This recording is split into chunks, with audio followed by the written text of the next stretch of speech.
সবার পা ধরছি, আমাকে একটু দেখতে দিন আমার মেয়েটাকে, আমার একমাত্র মেয়ে চলে গেছে। ধর্ষক তুই ফাঁকা করলি, একজনের মায়ের কোল এরা টাকা দিয়ে বেঁচে যাচ্ছে, খুলছে না এদের পোল। এদের পোল না খোলার কারণ হলো এরা দিয়েছে মনে হয় টাকা ঘুষ, আর টাকা দিয়ে কোনো লাভ নাই, কারণ এবার নেমেছে মাঠে মানুষ, জনতা এবার মাঠে নেমেছে। আমরা ন্যায়ের বিচার চাই, আর সরকার বসে কি করছে, এখনো এদের বিচার নাই। তো বন্ধুরা তোমরা এখন সবাই জানো যে পুরো বাংলা জুড়ে এখন কি চলছে, তো নতুন করে আর বেশি কিছু বলার নেই। তো এরই মাঝে কিছু কিছু উৎকণ্ঠ পরে সেলিব্রিটি এমন এমন কাণ্ড করে চলছে, আর কিছু কিছু বক্তব্য দিয়ে চলছে এমন এমন সেলিব্রিটি, মানে তোমরা দেখলে তোমাদের পায়ে রক্ত মাথার মধ্যে উঠে যাবে। আর কি বলি, তো চলো তাদের বক্তব্যগুলো শোনা যাক আর কাণ্ড কারখানাগুলো দেখা যাক।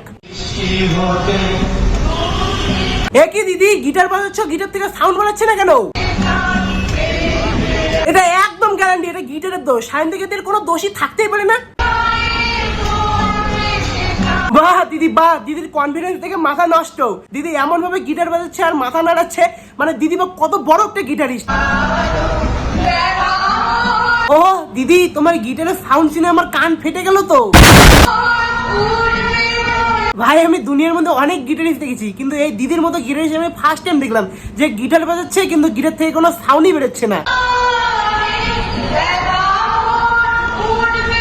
দিদি হাতের আঙ্গুল দিয়ে গিটার বাজাচ্ছিল কিন্তু কোনো সাউন্ড এলো না, তাই দিদি একটা চিপস হাতের মধ্যে তুলে সেই চিপসটা দিয়ে গিটার বাজাচ্ছে, কিন্তু সেই চিপসটা দিয়ে গিটার বাজিয়েও কোনো সাউন্ড এলো না। দেখো বন্ধুরা দিদির কিন্তু এখানে কোনো দোষ নেই। দিদি ভিডিওটা শুট করার আগে হয়তো ভেবেছিল যে গিটারের সাউন্ডটা এডিট করে বসিয়ে দিবে, কিন্তু যখন আরেকটা ভিডিও ভাইরাল হলো শঙ্খ ফুকিয়ে যে এডিট করে যে সঙ্গে সাউন্ডটা বসিয়েছে, তো সেই ভেবে দিদি গিটারের সাউন্ডটা বসে নেই, একদম র ফুটেজ মেরে দিছে ভয়ের ঠেলায়। এখানে যে শাক বাজানোর সাউন্ডে এডিট করা সেটা আমরা এক ফুটও ধরতে পারিনি শোনা।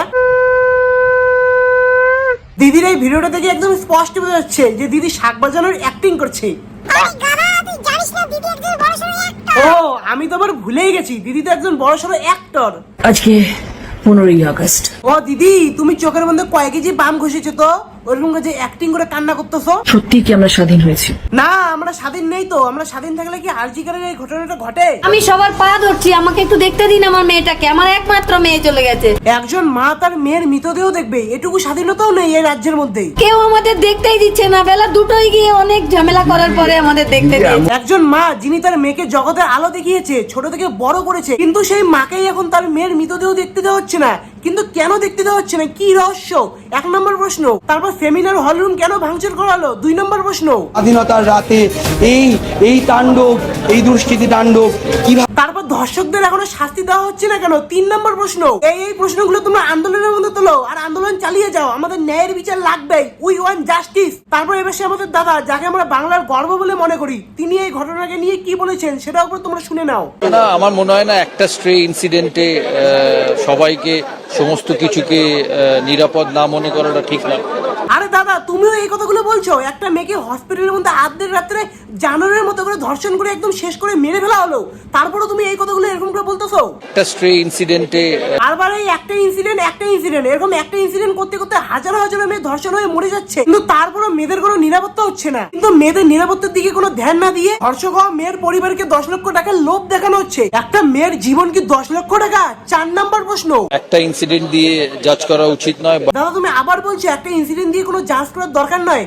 যদি তোমার ফ্যামিলির যদি কোনো একটা মেয়ের, তোমার যদি বোন বা দিদির সঙ্গে যদি এই ঘটনাটা ঘটতো, তুমি কি ঠিক থাকতে পারতে? সেরকমই যেমন নিজেরটা বোঝো, মানুষেরটাও বুঝতে শেখো। বন্ধুরা যেগুলো প্রশ্ন এই ভিডিওর মাধ্যমে বললাম, তো সেগুলো প্রশ্ন আন্দোলনের মধ্যে ছুড়ে দাও আর আন্দোলন করে যাও। আমাদের ন্যায়ের বিচার দরকার, উই ওয়ান্ট জাস্টিস। যতদিন না বিচার পাই নাই ততদিন আমরা লড়ে যাব।